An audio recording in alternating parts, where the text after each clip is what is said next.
Okay, the Eagles wrapped up day 9 of training camp as the offense once again got the job done. However, the defense showed some life as Zack Baun just about solidified his spot as a starter. Plus, Quinyon Mitchell got reps outside, and rookie Jalen Hurts impressed. Meanwhile, Saquon Barkley's proving his worth in all kinds of areas. And unfortunately, a roster hopeful may have had a significant injury. But speaking of those injuries, why is Howie Roseman taking a big risk, and is it worth it? So let's talk about it. But first, let's run it.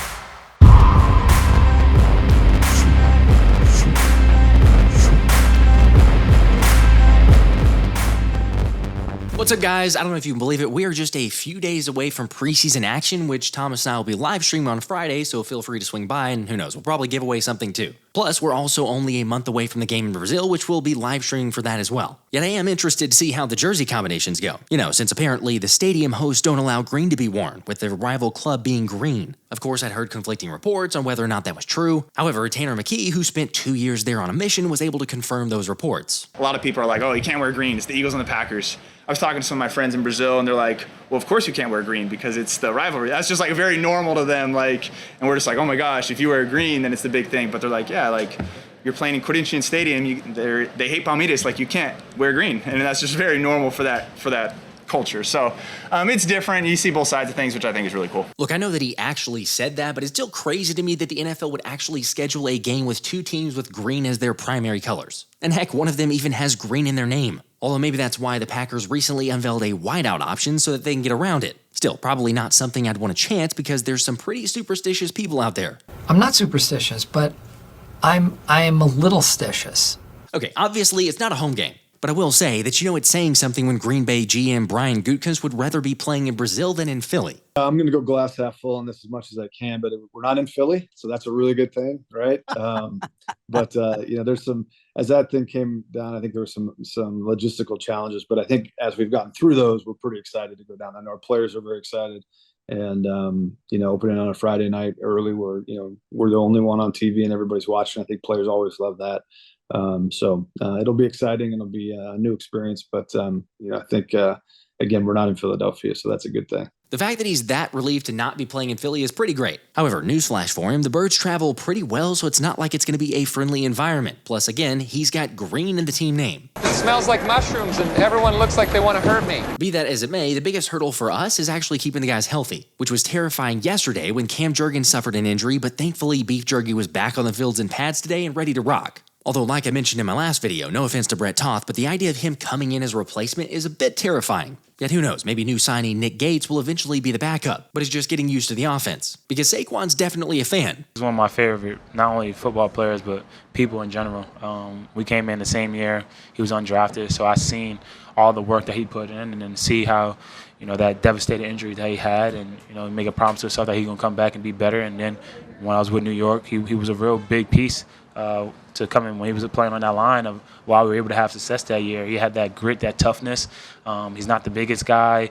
He's not the most talented guy on the football field. But one thing you know about Nick Gates, he's going to go out there, he's going to fight and compete for you. So I think that matches what we're trying to provide for this team. And, like I said, I don't make those decisions, but I'm happy to have him here. And second I saw him working out, I ran him over and hugged him like a little kid. But yeah, like I said, happy for him to be here. You can't deny that's the mentality you want. Plus, I've had some questions recently about what about Dylan McMahon, but my assumption is that he isn't ready as quickly since he isn't being looked to fill in immediately for the starters, as opposed to a guy like Trevor Keegan, for example. Granted, Keegan isn't getting those reps anymore since Mekhi Becton was back to a full participant and Tyler Steen was a limited one. However, the interesting part on that is that Becton ended up running with the ones, while Steen still got work in, but just with the second team, and then, eventually rotated in with the ones. Of course, I'm not saying that's a guarantee that Tyler's losing the battle entirely, since they may be easing him back into it, but it is notable for Becton to be over Steen right now. Again, still plenty of time, which is what Kellen Moore echoed as well. No target date right now, obviously, anytime you can get those guys working together, obviously, like Lane said, that's a critical aspect, just the communication. Those guys got to be aligned, but we'll just let it play out and we'll see when it hits us. By the way, I know that Kellen said that there's still plenty of time, but I would watch this first preseason game really closely because I'd be willing to bet the Eagles make a decision sooner rather than later. Obviously, everyone's for continuity, but especially for Lane, since Paved Lane was adamant about wanting as much time as possible to gel with whoever ends up being the right guard. Now, keeping with some of the other injuries, CJ Gardner Johnson left last practice with an injury that turned out to be a shoulder issue, which was pretty alarming. There was no sign of him initially at Camp Tuesday, but thankfully he was eventually seen on the field working with a trainer while going through a drill. And in even better news, Jeff McClain reported that his injury is not expected to be a long-term issue.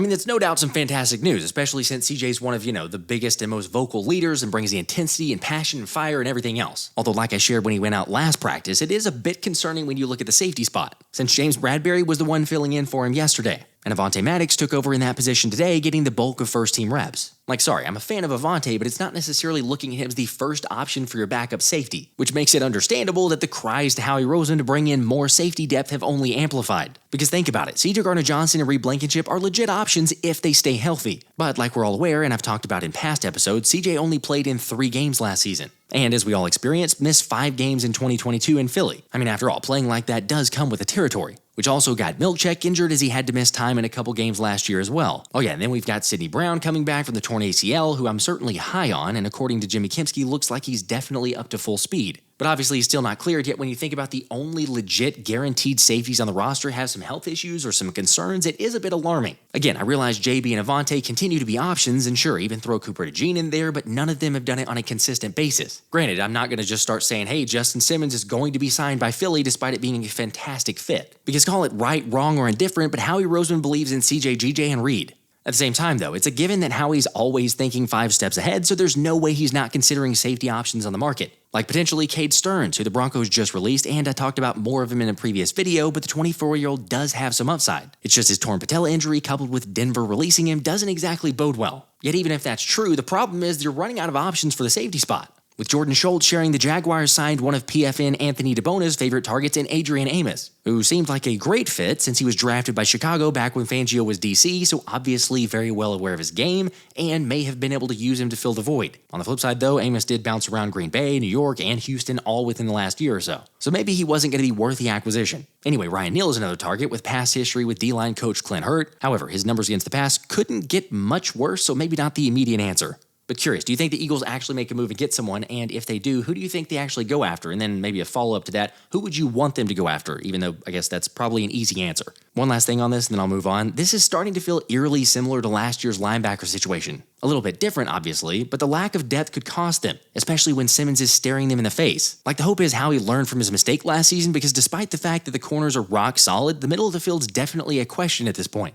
Of course, regardless, it still always comes down to health. And thankfully, we're seeing Cooper DeJean progressing, even getting in some side work on another field, meaning the idea of him being back for at least one preseason game isn't out of the question. Meanwhile, the kicking game got creative, trying something different. As Chris Franklin pointed out that Jake Elliott kicked some field goals first, but then traded off with punter Braden Mann, so the backup operation got some work with Britton Covey taking the snaps. Which I don't know, maybe that seems kind of odd. Except remember, Jake Elliott's recently been performing some tackling drills, due to the lack of depth at safety. Okay, but for real though, he has been getting in some work since the new kickoff rules will probably require him to be involved a little bit more. And having said that, naturally that brings up so many questions. I don't know yet.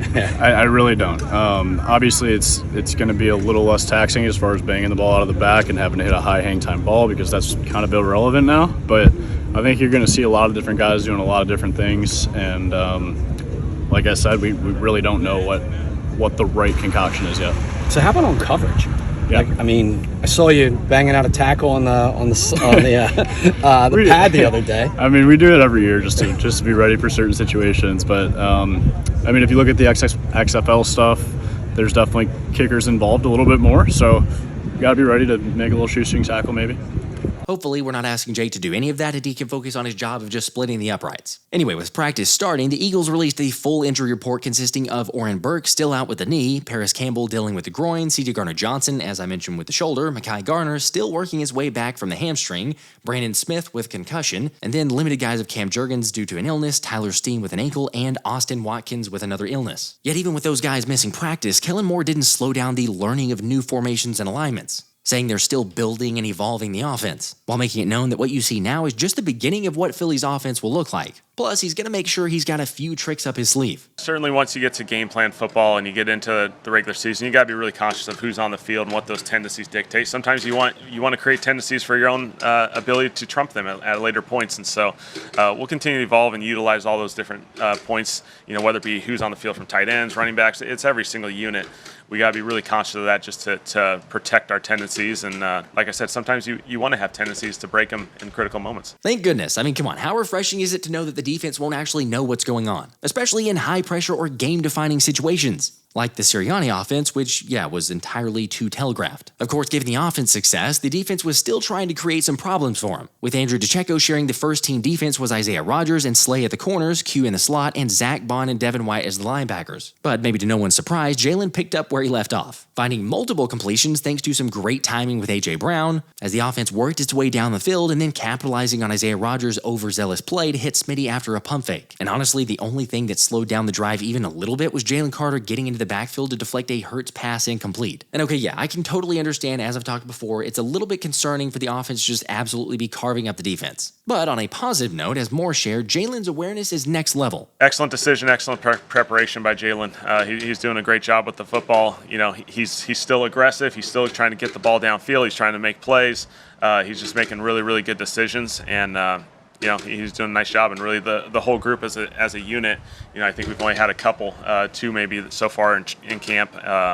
These guys are making really good decisions while still playing aggressive. They're not passive. They're not just taking check downs. They're getting the ball downfield, which is exciting. By the way, as I mentioned before, the offense spent extra time working on formations and presentations, as well as Moore admitting the group will look at incorporating a few more under center plays, which was evident to Chris Franklin as he shared the one thing about this offense is that you can see how certain plays build off of each other and the variety of looks and variations that come from it. Like, for example, it was evident on a long pass from Jalen Hurts to Devonta Smith when the defense sold out for the run and then Smitty got behind him for a big gain. However, even saying that, we got to show the defense some love, because the next time the offense tried to get Smitty open, Zack Baun was all over it, as Tim McMahon has shared of a specific play where Baun showed excellent awareness on a misdirection play, with Devonta leaking out late, but Baun sniffed it out in the flat and shut down the play. Again, it already feels like the job's going to him, but the more coverage plays that Baun makes like this, he's only making it more solidified. Also, worth noting that Q eventually swapped out with Slay on the outside, as the defense made a couple pass breakups, and shout out to Brooks Cabina as Keely Ringo dislodged a pass from Joseph Ngata in the end zone during a 3rd and goal situation with the second team. Oh, another noteworthy point to bring up is that multiple reporters were impressed by Jalix Hunt's speed off the edge, and even more so his strength that he strikes blockers, with one rep in particular where he ran over an offensive lineman. Now, unfortunately, they must have been looking out for that O-lineman because I couldn't find the name for the life of me.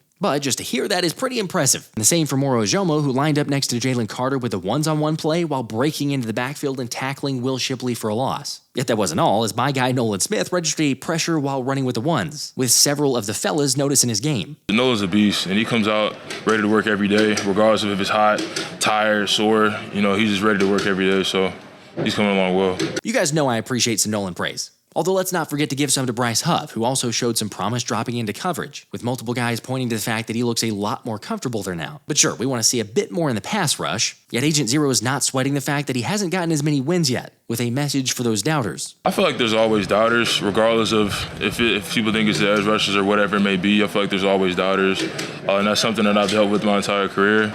So I'll handle it like I've handled everything else, just coming out and working hard no matter what people are saying and just coming out and putting my best product on the field on Sundays. Hey, at least they've got something to prove, like Milton Williams since he's trying to get that new contract, as Jeff Kerr shared of an instance when Milton and Thomas Booker combined for a sack on Kenny Pickett. Meanwhile, the pass coverage also made a few plays, with Jimmy Kempski sharing of a play in the end zone when Devin White broke up a pass intended for Joseph Ngata. And then Q also sacked Jalen Hurts on a nickel blitz dialed up by Fangio. By the way, Q had a great practice because Brandon Lee Gouton also pointed out that the Rook picked off Kenny Pickett earlier in a drill. Of course, maybe it was the fact that the defense was generating pressure or just switching things up way too much, but the offense started calling a heavy dose of run plays, with Saquon ripping off a nice gain and Kenny G and Will Shipley also getting in some work. However, the most important area to bring up is probably pass protection, since Jimmy Kempski noted that Saquon owned those drills, easily picking up Devin White in 3 reps and then stonewalling Zack Baun on a 4th rep. Unfortunately for Will Shipley, though, it wasn't a great day, with him losing a rep to Ben Van Sumeren on a spin move and then being out-muscled by Nakobe Dean, as well as giving up a sack earlier, like I mentioned. Okay, yeah, that's not great, but still, Will Shipley's going to have a role in his offense. However, when we think about Kenny G and the battle there for RB2,